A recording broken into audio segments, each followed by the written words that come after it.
Hello there, and welcome to the AJ Recap, a weekly roundup of the top environmental stories. My name is Noah, and in the headlines this week.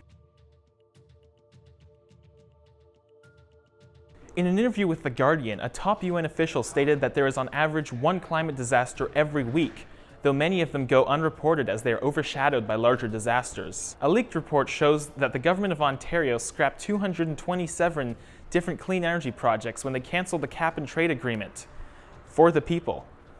The leader of the federal opposition, Andy from Regina, has told Justin Trudeau that an administration led by him would cancel the Liberals' secret fuel tax, though it doesn't seem like much of a secret since in Andrew Scheer's letter he stated that the Liberals held a press conference to update the media on the matter. And finally, some good news. The City of Toronto announced that it had made a 44% reduction in its equivalent carbon emissions since 1990, well ahead of its goals of reducing them by 30% by the year 2020. However, they were still not able to secure the return of Kawhi Leonard to the Toronto Raptors.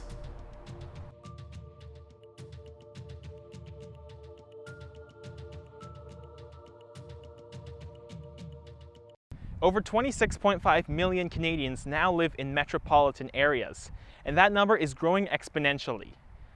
But what are the consequences of that growth? Urban sprawl is the rapid, uncontrolled expansion of suburban areas into the surrounding land. It is often caused by bad planning and a lack of foresight as a result of large numbers of people migrating from rural to urban areas. In the past, this has happened because of a lack of strong planning practices that encourage our cities to grow more efficiently, compact and upwards. But we're starting to see a change now. We're moving away from this continued growth out into more efficient development, and the region of Waterloo is really leading the charge on that. Sean Campbell is a volunteer organizer at Hold the Line Waterloo Region, a non-profit dedicated to encouraging sustainable planning practices. Urban sprawl is a big mess. It is something where there's lots of different actors and players involved. There's not necessarily one person to blame as much as it is a lack of strategy about how our cities grow. When we start thinking strategically about what makes for a healthy city, what makes for happy residents, well, we quickly start moving away from urban sprawl into the more efficient development that we're seeing here. Now you must be thinking to yourself, even if the cities expand into surrounding farmland, Canada is the second largest country in the world, so why can't the farms just move elsewhere? Well, as it turns out, only about 5% of the land in Canada is suitable for farming, and much of that 5% is already found around where large metropolitan areas are. Even that aside, most of the drinking water used in cities comes from the surrounding areas. And if urban sprawl occurs, it can pollute or even entirely remove the water supply. Some studies have even gone to show that people who live in suburban areas are more likely to be unhealthy, as they spend more time commuting between home and work, and less time exercising. The most important tools that our region has put in place is the countryside line, and that was established in 2003, 2 years before the Ontario Greenbelt, and it's this tool that stops the city from growing out. So it circles the Kitchener, Waterloo, Cambridge cities, as well as our townships, and it says we can grow out to that line but not past it. All around the world, people are exploring more and more options to help fight urban sprawl.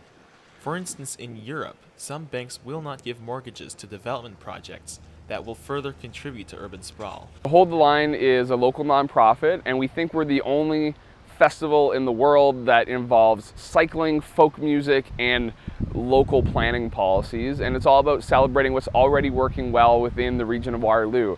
We have this really innovative countryside line that doesn't exist anywhere else, and it's having an impact. When we're seeing other communities across Ontario continue to sprawl out, to annex and take over their rural towns and bring them into the city, we're not seeing that here because we have this really innovative policy.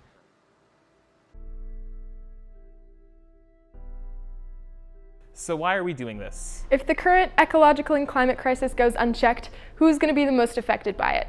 It's us young people. Since 1971, Alternatives Journal has made it our mission to bring the environmental news that matters to you.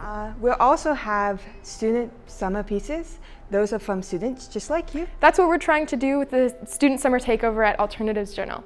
We're trying to bring youth voices to the forefront of environmental media. If you wanted to find out something about the Kardashians and what they're up to this week, it's so easy to just search it up on the internet.